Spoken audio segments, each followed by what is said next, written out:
So, I'm up here today working on some heating things, some heating projects to help heat the cabin when I am not here. So I got in my hand a propane tank, which is already full, and I'm setting up a heater to go on the wall that's going to let my cabin stay warm when it gets down super cold. I'm going to set it on the lowest setting.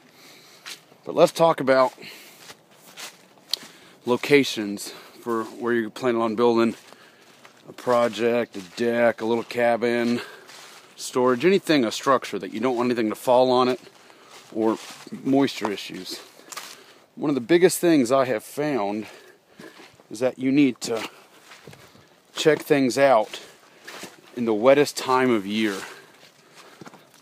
So that way you make sure, especially in the region that I'm in, the Tennessee, Alabama, Georgia area, that you make sure that there's not any springs that are going to pop up underneath your place, which I've seen this happen, where you think it's a good location and then you have a spring. When I'm looking at the layout of land, one thing I have noticed is that there's typically some kind of, watch the green areas too. This whole area in here where the spring is, it gets super lush and green before anything else does. So you know that that ground is super wet. Now, here's something interesting. In the springtime, I have dug down, I put a container in the ground, like a time capsule. We'll call it a cache. And I've dug that down to the ground, and 3 feet down, I've hit the water table in the springtime. And not even during just crazy, stupid amounts of rain, just during that time. So you just need to be careful for that kind of stuff. You also need to try to build it on a rise. That's what I did with my big cabin. I built it on a rise. So that way you can, hey Jeep. Now I built it on a rise. So that way the water is not going to be popping up all around it, or water's not going to flow through it. And on the wettest time of the year, I haven't had any issues. So that's good. So just something to think about. Man, I got a lot of projects with all the wood that's come down, all the big trees I've cut, trying to thin it out, get less of a hazard to my cabin.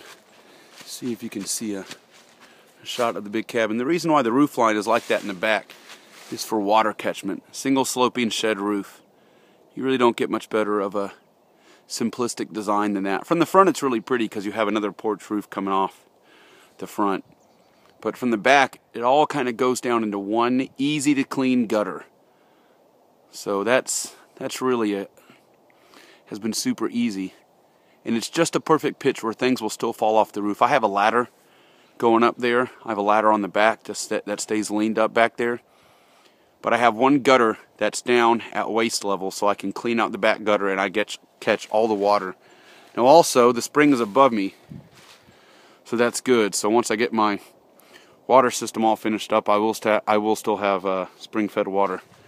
But my gray water is all set up off of roof catchment stuff. So, yep, pretty cool. So many dang projects. But that's the fun. The never-ending projects. Peace out.